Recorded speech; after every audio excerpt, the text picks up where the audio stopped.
Hello everyone, TLSG here, back again with another daily Marvel Snap video. So today we have the official Marvel Snap launch date announcement. It just happened and the video is up on their YouTube channel, but that video has so many Easter eggs and unreleased locations and different cool interactions that I want to cover it. And so first off, let's celebrate that we have an October 18th release date. That is right around the corner. If you are a new player and you haven't seen my channel before, we do daily Marvel Snap content mainly around different deck builds, new card releases, location releases, that sort of thing. So if you are just getting into Marvel Snap, make sure that you stick around. All right, so let's let this trailer play through, and I'm going to stop it at a few different locations to point out a few cool changes to locations, and new information that we have that we didn't have before. Oh, hi there. You look like someone who's ready to join me on a wild ride through the multiverse. What's that? You have plans right now? Well, cancel them. Welcome to Marvel Snap.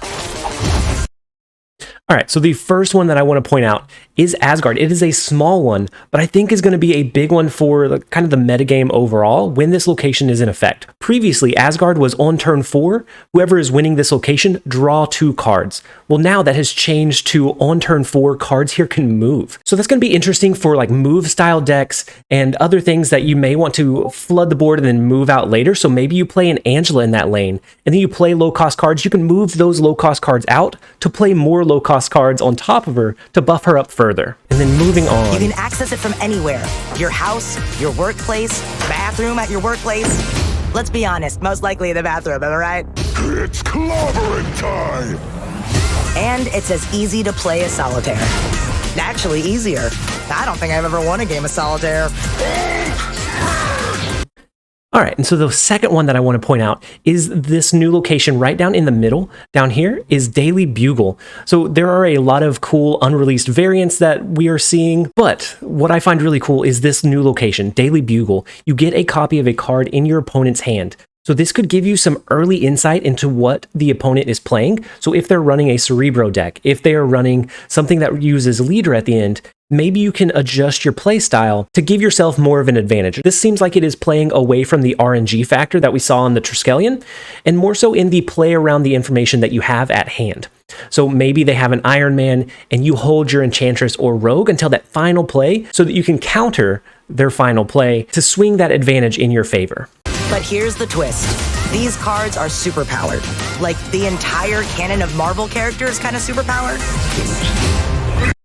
And then I do want to pause just to point out and let this Galactus animation sink in. One, the variant is phenomenally awesome. I can't wait to have something like that. And then just the overall animation is fantastic, so I wanted to draw attention to it. Maybe you, like me, would love to see Shang-Chi kick Thanos' evil purple butt. So there are several things I want to unpack here. To make that interaction happen where Shang-Chi can destroy Thanos, they had to play him into a Nidavellir location.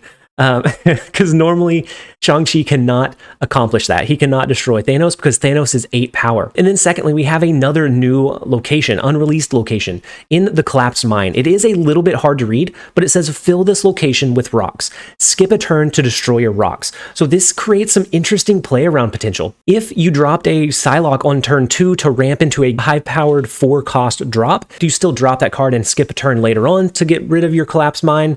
Just some really interesting play around potential. And then if you're running a Patriot deck, maybe you don't want to skip a turn after this point because you want to keep your rocks because you can buff them up further. So if you're running a Patriot, Mystique, and Onslaught deck, you could have a really high powered lane without having to play a single card in that location. And then finally, if you are running a Death deck, if you're running a Shang-Chi and you drop this on the turn that it is revealed, you're going to get 8 kills right off the bat, which is going to reduce your Death down to a 1-cost card really early on in the game, which is phenomenal. That is so huge.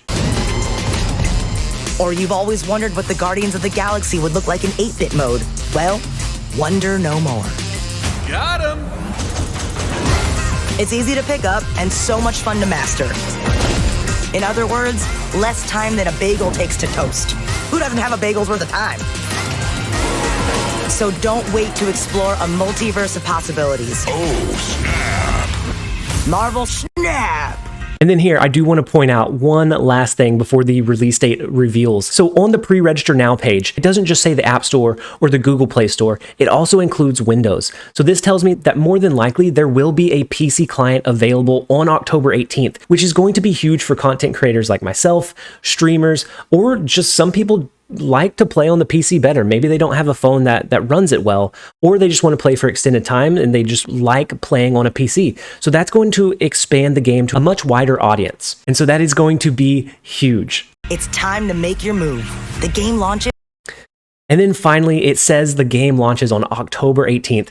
I am elated right now. I did not know what to anticipate from this announcement, but this blows it out of the water. I couldn't have imagined a launch date this soon. That means that there's going to be a lot of updates coming pretty quickly, I believe. And then that also means that our community is going to grow a lot bigger, a lot faster.